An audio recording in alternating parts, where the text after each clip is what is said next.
शेतकऱ्यांसाठी एक महत्त्वाची बातमी। राज्य सरकारकडून कर्जमाफीतील 56 लाखांना शेतकऱ्यांची पहिली यादी जाहीर झाली आहे। सहकार मंत्री बाबासाहेब पाटील यांनी ही घोषणा केली आहे। या निर्णयासाठी राज्य सरकारने 36,585 कोटींची भरीव तरतूद केली आहे आणि या माध्यमातून 56 लाख कर्जमुक्तीचा लाभ मिळणार आहे। महात्मा फुले शेतकरी कर्जमाफीचा लाभ घेतलेल्या 12 लाख शेतकऱ्यांना 2 लाखांपर्यंतच्या कर्जमाफीचा शेतकरी बांधवांनो, आत्ताच काही मिनिटांपूर्वी सर्वात महत्त्वाची बातमी समोर आली आहे आणि ही बातमी ऐकल्यानंतर तुमच्या मनात अनेक प्रश्न निर्माण होतील।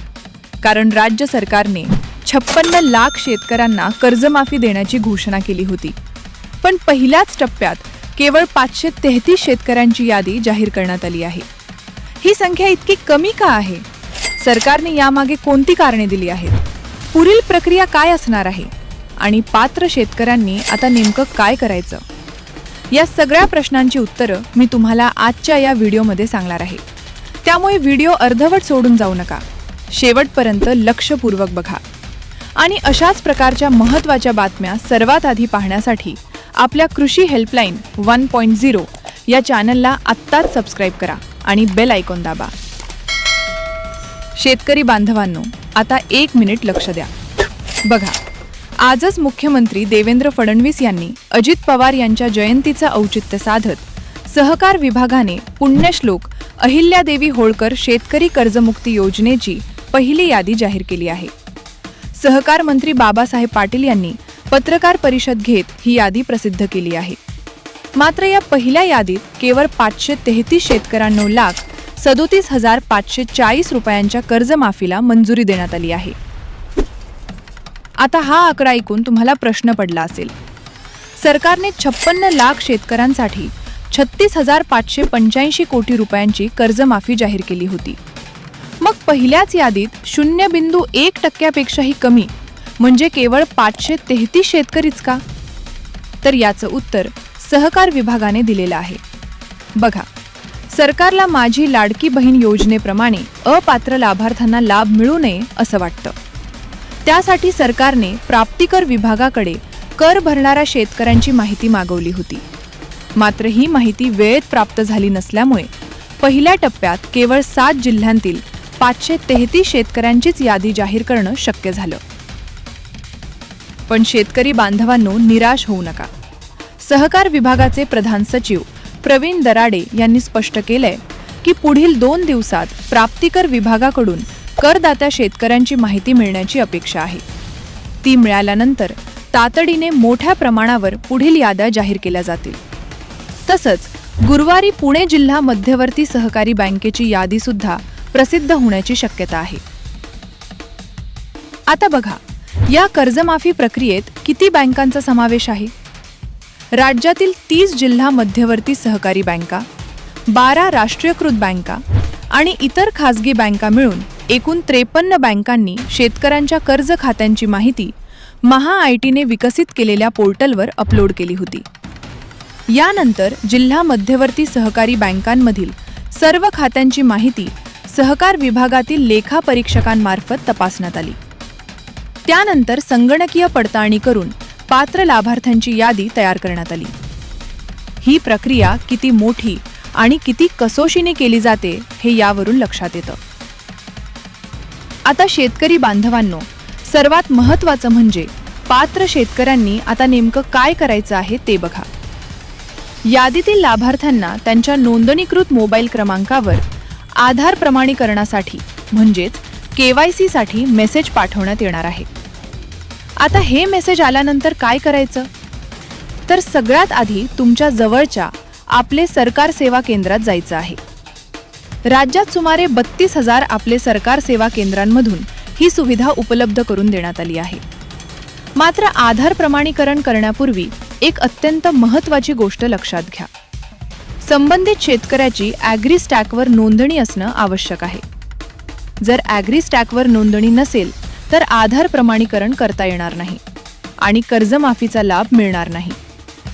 त्यामुळे आजच तुमची ॲग्रीस्टॅकवर म्हणजेच फार्मर आयडीवर नोंदणी झाली आहे का ते तपासून घ्या. आधार प्रमाणीकरण पूर्ण झाल्यानंतर संबंधित लाभार्थ्यांच्या कर्ज खात्यावर डीबीटीच्या माध्यमातून म्हणजेच थेट लाभ हस्तांतरण प्रक्रियेद्वारे कर्जमाफीची रक्कम जमा करण्यात येणार आहे.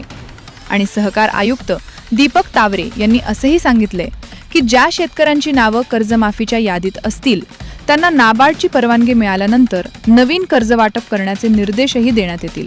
म्हणजे कर्जमाफी झाल्यानंतर नवीन पीक कर्ज मिळण्याचा मार्ग सुद्धा मोकळा होईल. आता बघा रक्कम कधी जमा होणार. सहकार विभागाच्या माहितीनुसार 31 जुलैपर्यंत राज्यातील सर्व जिल्हा मध्यवर्ती सहकारी बँकांतील पात्र लाभार्थ्यांची प्रक्रिया पूर्ण केली जाणार आहे. त्यानंतर राष्ट्रीयकृत आणि इतर व्यापारी बँकांमधील पात्र लाभार्थ्यांना कर्जमाफीचा लाभ देण्याची प्रक्रिया सुरू केली जाईल. म्हणजे 31 जुलैपर्यंत जिल्हा मध्यवर्ती सहकारी बँकांतील शेतकऱ्यांना रक्कम मिळेल आणि त्यानंतर राष्ट्रीयकृत बँकांमधील शेतकऱ्यांना मिळेल. आता बघा पहिल्या यादीत कोणकोणत्या जिल्ह्यांचा समावेश आहे. अमरावती जिल्ह्यातील 58 शेतकरी, लातूर जिल्ह्यातील 133 शेतकरी, नागपूर जिल्ह्यातील 16 शेतकरी, पुणे जिल्ह्यातील 85 शेतकरी, सातारा जिल्ह्यातील 48 शेतकरी, सोलापूर जिल्ह्यातील 21 शेतकरी आणि ठाणे जिल्ह्यातील सर्वाधिक 182 शेतकरी असे एकूण 533 शेतकऱ्यांचा पहिल्या यादीत समावेश करण्यात आलेला आहे. आता बघा एक महत्त्वाची आकडेवारी. राज्यात 32 लाख शेतकरी थकबाकीदार आहेत. 23,50,000 शेतकरी नियमित कर्जफेड करणारे आहेत आणि 2,90,000 शेतकऱ्यांचं 2 लाख रुपयांपेक्षा जास्त कर्ज आहे. अशा शेतकऱ्यांना वन टाइम सेटलमेंट म्हणजेच OTS योजनेचा लाभ घेण्यासाठी 31 मार्च 2027 पर्यंत 2 लाख रुपयांवरील कर्जाची रक्कम भरण्याची मुदत देण्यात आली आहे. शेतकरी बांधवांनो, आता पीक कर्ज वाटपाची सद्यस्थिती काय आहे ते बघा. यंदा राज्यात 95,373 कोटी रुपयांच्या पीक कर्ज वाटपाचं उद्दिष्ट निश्चित करण्यात आलं होतं. त्यापैकी खरीप हंगामासाठी 52,822 कोटी रुपयांचं उद्दिष्ट ठेवण्यात आलं होतं. मात्र आतापर्यंत केवळ 29,419 कोटी रुपयांचंच कर्ज वाटप करण्यात आलं आहे. जिल्हा मध्यवर्ती सहकारी बँकांनी त्यांच्या उद्दिष्टाच्या जवळपास 91% कर्ज वाटप करत सर्वाधिक कामगिरी केली आहे. मात्र राष्ट्रीयकृत खासगी आणि लघुवित्त बँकांनी शेतकऱ्यांसाठी कर्जाचे दरवाजे बंद केल्यासारखी परिस्थिती असल्याची टीका करण्यात आली आहे. शेतकरी बांधवांनो, आता सर्वात महत्त्वाचं म्हणजे पात्र शेतकऱ्यांनी पुढे काय करायचं. 3 गोष्टी लक्षात ठेवा. पहिलं म्हणजे ॲग्रीस्टॅकवर म्हणजेच फार्मर आयडीवर नोंदणी पूर्ण करा. दुसरं म्हणजे तुमच्या मोबाईलवर येणाऱ्या आधार प्रमाणीकरणाच्या मेसेजकडे लक्ष ठेवा.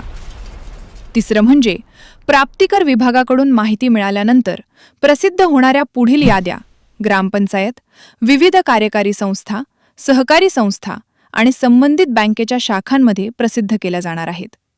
त्या याद्यांकडे लक्ष ठेवा. प्रत्येक पात्र शेतकऱ्याला एक विशिष्ट क्रमांक देण्यात येणार असून त्या क्रमांकाच्या आधारे आधार प्रमाणीकरण करणं बंधनकारक असणार आहे.